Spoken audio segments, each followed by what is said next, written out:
Welcome to the Story Times. I never expected to hear my own wife talk about me like that. We were out with her friends at a casual dinner, something she had planned weeks ago. I didn't even want to go. These nights were usually the same, her gossiping with her friends while I sat there, nodding along, barely included in the conversation. But this time I wasn't sitting right next to her.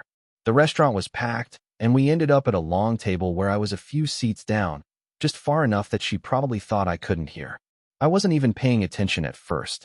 My mind was elsewhere, probably thinking about work or what we'd be doing over the weekend. But then, through the usual chatter, I heard one of her friends ask a question that made me tune in. "So, how's married life treating you?" Her response? A laugh, a loud, dismissive laugh, followed by the words that I'll never forget. "Oh, please, he's just my roommate at this point. Just my roommate." I don't even remember the exact way the conversation continued after that, because my mind went blank. It wasn't just what she said, it was how she said it. She wasn't joking in a playful, teasing way. She wasn't being affectionate or sarcastic. She sounded serious, indifferent, like she had already accepted this version of our relationship as a fact. Worse, the way her friends reacted, chuckling, nodding, made it clear that this wasn't the first time she had said something like this. I sat there, feeling the weight of those words settle in my stomach like a rock. I wasn't angry, not yet. I wasn't even sad. I was just stunned. Was that how she really saw me? Just a roommate? I started replaying the last few months, maybe even the last year, trying to figure out when things had changed. When had I stopped being her husband and become just someone who occupied the same space? Had I been blind to it all this time? I wasn't perfect, no one is, but I had never once thought of her as anything less than my wife.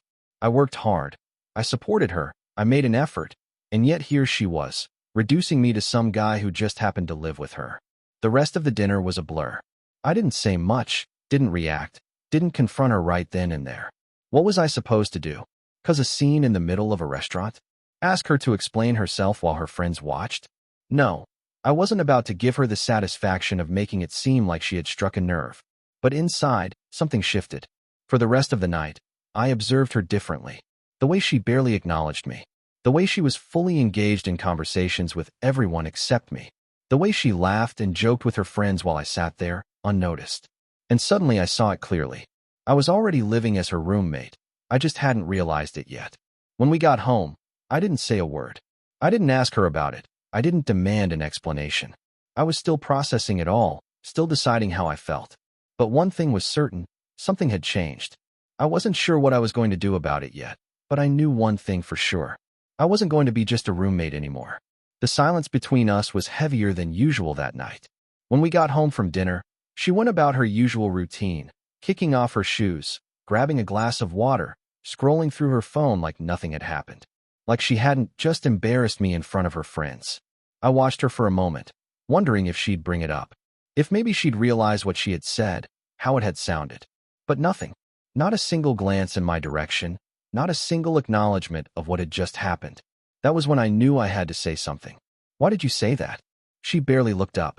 "Say what?" At dinner, when they asked about married life. She frowned slightly, still distracted by whatever was on her screen. "What are you talking about? You called me your roommate." That got her attention. She looked up, rolling her eyes like I was making a big deal out of nothing. "Oh, that. Come on. It was just a joke." "A joke?" I let out a small, humorless laugh. "You didn't sound like you were joking." She sighed and set her phone down, finally giving me her full attention. "You're being too sensitive. It was just something to say. I didn't mean anything by it." I wanted to believe that.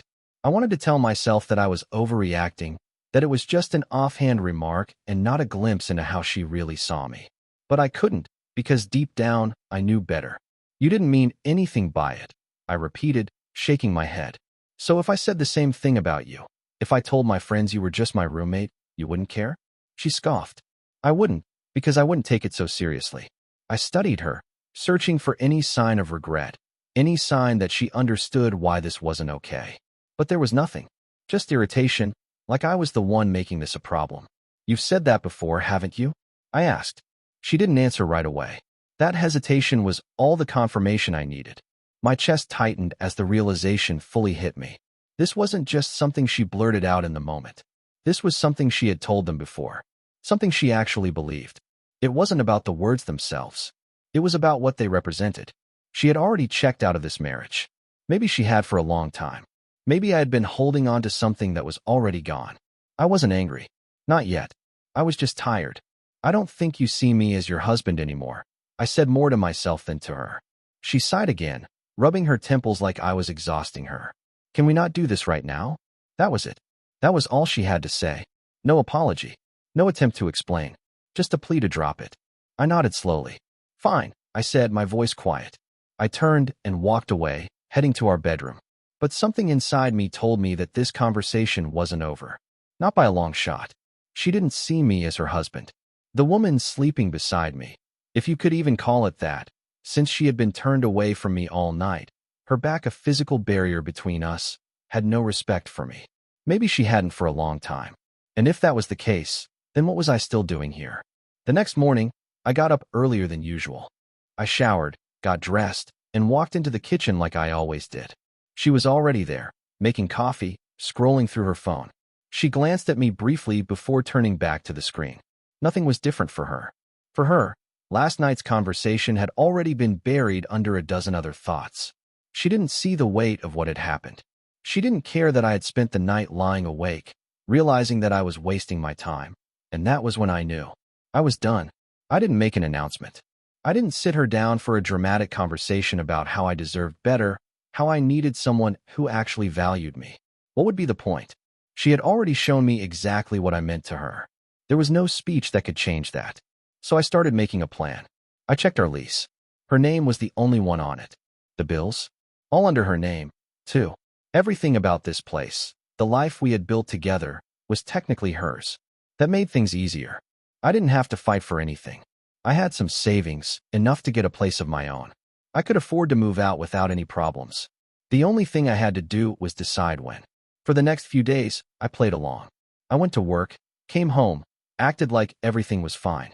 But I was already pulling away.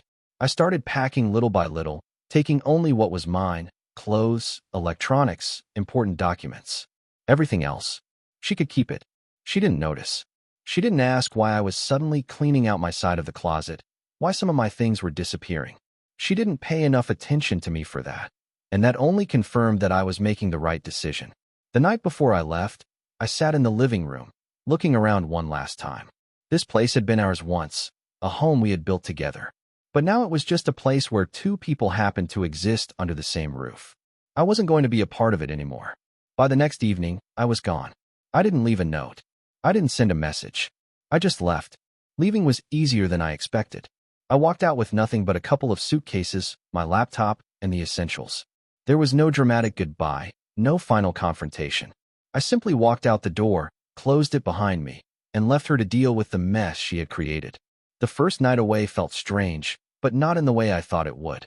There was no sadness, no regret, just an odd sense of quiet. I had booked a short-term rental while I figured out my next steps, and as I sat in that unfamiliar space, I realized something. This was the first time in years that I truly felt at peace. But while I was adjusting to my newfound freedom, she was still in the dark. I had expected her to notice my absence immediately, to send a flurry of texts or blow up my phone with calls. But the first night? Nothing. The next morning? Still nothing.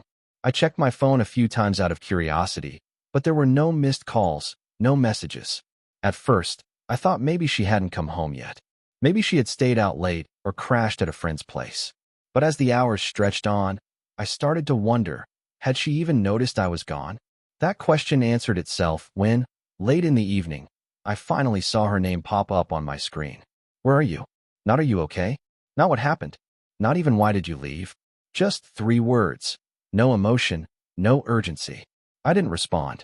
I wanted to see what she'd do next, whether she'd follow up with a real attempt to talk, or if she'd just brush it off. She didn't call, didn't follow up, and that told me everything I needed to know. But while she could pretend nothing had changed, reality was about to hit her hard. Rent was due soon, utilities too, and this time she wouldn't have my paycheck helping to cover them. I had checked the numbers before I left. I knew what she made, what our expenses were. She could afford the place if she cut back significantly. But it wouldn't be easy, and it didn't take long for the cracks to show. A week after I left, I got another message. This time the tone was different. Did you cancel the auto pay for the bills? I didn't answer. 2 days later, another one. I need to talk to you. Call me. She wasn't asking where I was anymore. She wasn't pretending it didn't matter. Reality was sinking in. She was alone now. She had laughed with her friends about me being just a roommate. But now she was experiencing what that actually meant. No one to split the costs. No one to help keep things running. No one there at all. And I had no intention of coming back. The messages kept coming. At first they were spaced out, cautious, like she was testing the waters to see if I'd respond. But when she realized I wasn't playing along, the tone shifted. She started calling. I let every call go to voicemail.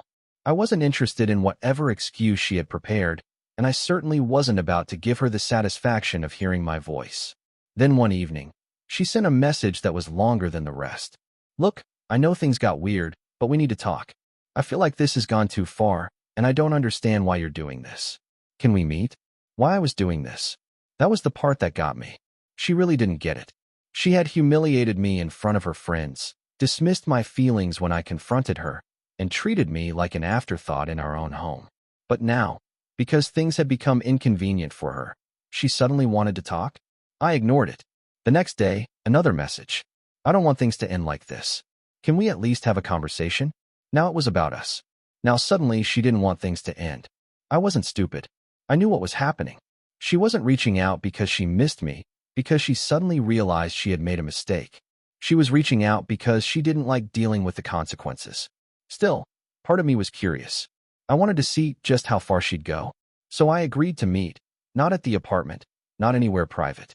I picked a coffee shop, neutral ground, somewhere public, where there was no chance of her turning this into some emotional spectacle. When I walked in, she was already there, sitting at a table near the window. She looked different. Not sad, not remorseful, just uneasy. The moment she saw me, she forced a smile. Hey, I nodded and sat across from her, waiting.